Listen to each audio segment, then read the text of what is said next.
Hey, what's up guys? Gian here of Gadget Pilipinas. Today we're going to talk about the OPPO Find N2 Flip. Now, OPPO sent this to us last week and here are my thoughts about it. First, here's a quick unboxing of the phone. Here's the box, and inside you'll find a couple of documentations, case, and SIM ejector tool. Apart from the phone, you'll also see the charger and Type-C charging cable.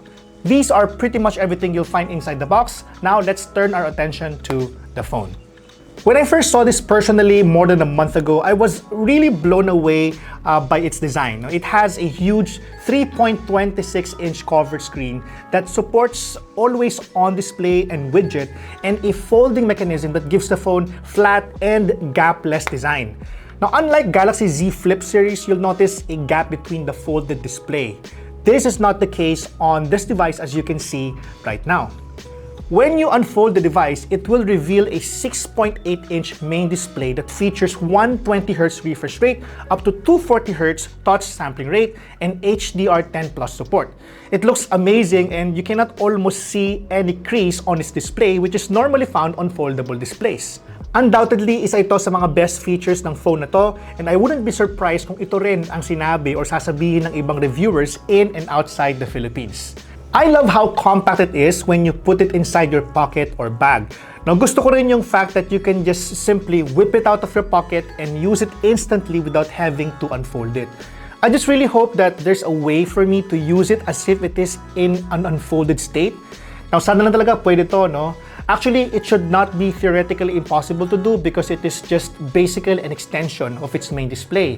If there's anything that they should really improve or maybe consider updating in the future is to allow us to use it like the regular display. First impressions ko sa display niya, it is very good. It is bright and produces correct representation of colors. Now here's how it looks compared to the display of the iPhone 14 Pro Max and Galaxy S23 Ultra. It does not have the biggest display, but it's more than enough for playing games or watching movies on Disney Plus or Netflix. Now, let's focus our attention on its performance. The OPPO Find N2 Flip is powered by a 4nm MediaTek Dimensity 9000 Plus. It's packed with 8GB of RAM and 256GB of internal storage. It has ARM Mali G710MC10 GPU, which should be enough to let you play premium Android games and even emulation. I ran a couple of benchmark tests to see how well the Dimensity 9000 Plus performs over the flagship competition. Now, just to give you an idea of how powerful this one is, it should be a little less slower, no, than the ROG Phone 6D, which was the last Dimensity 9000 Plus that we talked about on our website. It is a little slower, mind you, kasi this one has lower RAM and storage configurations, plus walang masyadong gaming-specific features to combat thermal throttling. Well, this is expected naman because this is not a gaming phone and should be something that can compete directly with the Galaxy Z Flip 4. Now, here are some benchmark comparison charts for your reference. Ngayon naman, pag-usapan natin ang camera. Syempre, this one has a main and front sets of cameras that are enhanced by Mari Silicon X, which is based on a 6nm process and provides super efficient AI computing power up to 18 tera operations per second. Imagine niyo, no, meron siyang CPU, meron pa siyang isa pang chipset that would actually help it, create or produce good photos. In terms of imaging, the phone has Hasselblad imaging pre-installed, the same camera feature found on OPPO Find X5 series and OnePlus 11. No? As expected, similar to my thoughts about the OnePlus 11, ang laki ng in-improve nito at very evident yan sa mga photos that I took with OPPO Find N2 Flip. Now, all sensors are powered by Sony. It's good in capturing photos with accurate photos, especially when lighting conditions are favorable to its sensor specs. Kapag medyo madilim na, you'll experience significant shutter lag and notice that it will start to struggle a bit in terms of focusing on the subject. I think that with more optimization of the interworking among the software, Mari Silicon imaging NPU, Hasselblad imaging, and the Sony sensors, it would not be difficult for OPPO to improve content outputs moving forward. Right now, at its state, I would give it a passing rate, but OPPO should consider improving it further via software updates.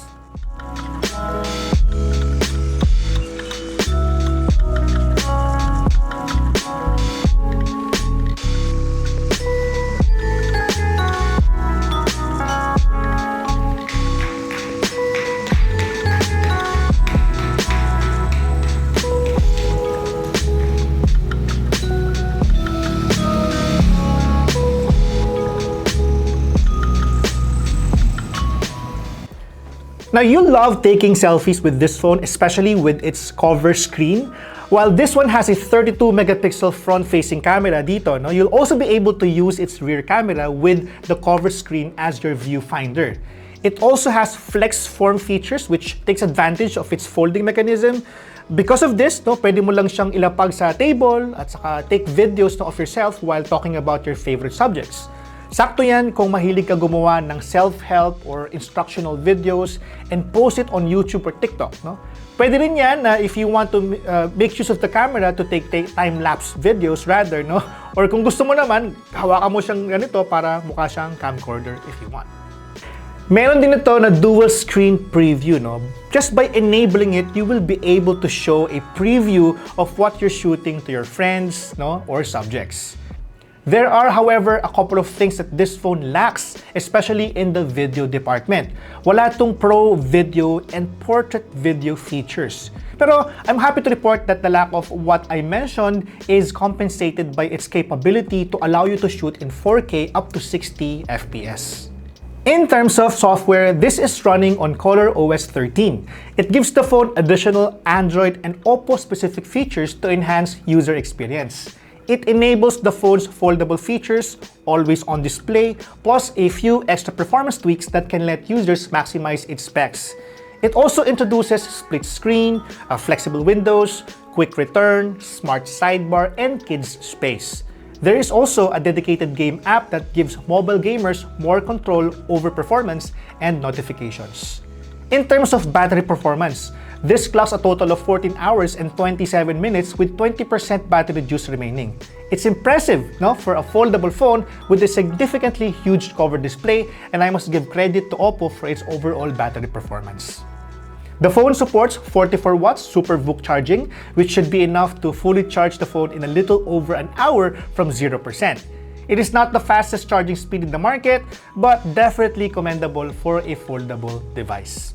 Ngayon, hindi pa ito full review, but allow me to give my initial thoughts and recommendations. I cannot also give my full verdict because wala pa itong SRP, no, at the time of the production of this video. I seriously love this phone. It is, in fact, far better in terms of design compared to Galaxy Z Flip 4. Good, but certainly not perfect camera performance, surprisingly good for gaming, and can last longer in terms of battery life compared to its foldable counterpart in the market.